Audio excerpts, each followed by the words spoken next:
Magandang araw sa inyong lahat. Welcome back po again sa YouTube channel ni Captain Bakal.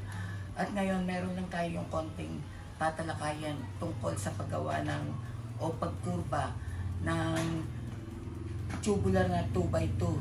Tulad ng ganito, ito ang gagawin natin na ito yari ito sa gauge 16 na metal sheet. At iyon ang tatalakayin natin ngayon. At samahan niyo ako sa paggawa at tignan niyo kung paano natin gagawin. Halika kayo.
ito, grade 60 na yung ginamit kong plain sheet.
Okay guys, ito mga pala yung isang paraan kung paano putulin yung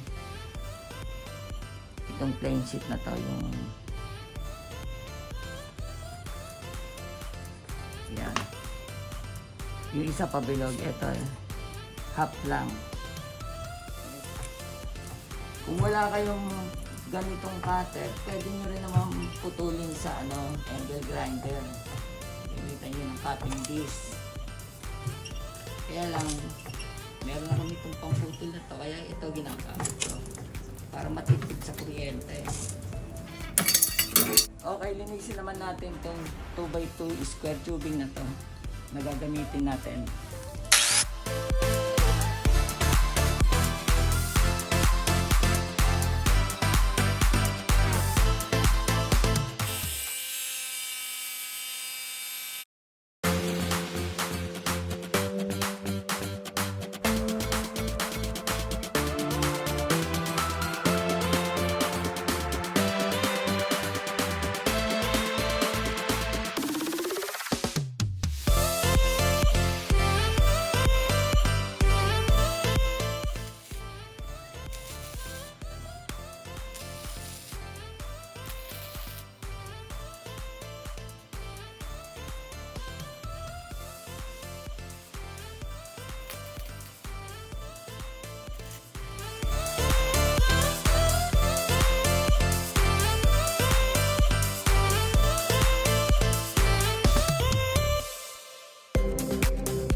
O yan mga kasama, natapos na naman natin ang isa na naman natin project at sana ay may natutunan kayo at ito ay mapapakinabangan nyo sa tuwing gagawa kayo ng railings or stair, kung ano man yung pwede nyong mapagamitan itong itong kurbadang to, at sana ay mayroon kayong natutunan at nasiyahan kayo sa panonood. Maraming salamat at God bless us. Stay safe po.